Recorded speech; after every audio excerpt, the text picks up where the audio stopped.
ధర్మిల్లపల్లి గ్రామ ప్రజలకు నమస్కారాలు. మా భార్య ఎస్సీ రిజర్వ్ కావడం వల్ల మా భార్యను సర్పంచ్ అభ్యర్థిగా నిలబెట్టినారు. మేము ప్రచారం కోసం పోదామని వచ్చిన అక్క చెల్లెలందరికీ అన్నదమ్ములందరికీ టిఫిన్ చేయిస్తుండగా మా కాంగ్రెస్ టీఆర్ఎస్ పార్టీలో గెలిచి బిడ్డ కోసం లబ్ధి పొంది బిడ్డ ఉపాధి కోసం కాంగ్రెస్ పార్టీలోకి చేరడం జరిగింది. అతని ర్యాలీ కోసం వచ్చిన కడియం గారి బందోబస్తుకు వచ్చిన పోలీసు వాళ్ళు మమ్మల్ని టిఫిన్ చేయకుండా మీరు 1 కిలోమీటర్ దూరంలో ఉండండి మీరు అని తరిమి కొట్టిండ్రు. మమ్మల్ని టిఫిన్ కూడా చేయకుండా మీ ప్రచారం మీరు చేసుకోండి, మా పర్మిషన్ ఉందని వాళ్ళకు పైనుంచి అధికారంలో ఉందని ప్రెషర్ చేసి మమ్మల్ని మా కార్యకర్తలను ఇబ్బంది పెట్టవద్దు.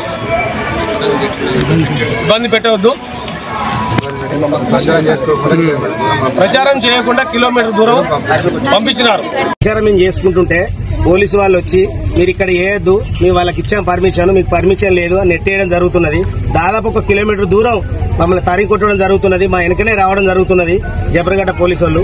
మేము ఏమనుకున్నా కూడా మా ప్రచారం మేము చేసుకోవడం జరుగుతుంది. మాకున్న ధైర్యం, మా ఉంగరం గుర్తు పక్కా గెలుస్తుంది. ఆ భయం వాళ్ళకు చుట్టుకొని కాంగ్రెస్ వాళ్ళు ఏదో చేస్తారని వాళ్ళ ప్రచారం ఆపండి సార్ అని పోలీసు వాళ్ళు చెప్పడం జరిగింది. వాళ్ళు వచ్చి ముందుకొచ్చి నూకేయడం జరుగుతున్నది, మమ్మల్ని నెట్టేయడం జరుగుతున్నది. కనీసం రోడ్డు మీద ఉండే పర్మిషన్ మాకు లేదని బెదిరిస్తున్నారు సార్ వాళ్ళు. మరి వాళ్ళకి ఎందుకో మరి అట్లా ఏం వాళ్ళు చెప్పిలో కాంగ్రెస్ వాళ్ళు మా బీఆర్ఎస్ వాళ్ళను చూస్తే మాత్రం వాళ్ళు తరిమి కొట్టే పరిస్థితి వచ్చింది. మాకు 100% గెలిచేది మాత్రం మా ఉంగరం గుర్తే. జై తెలంగాణ.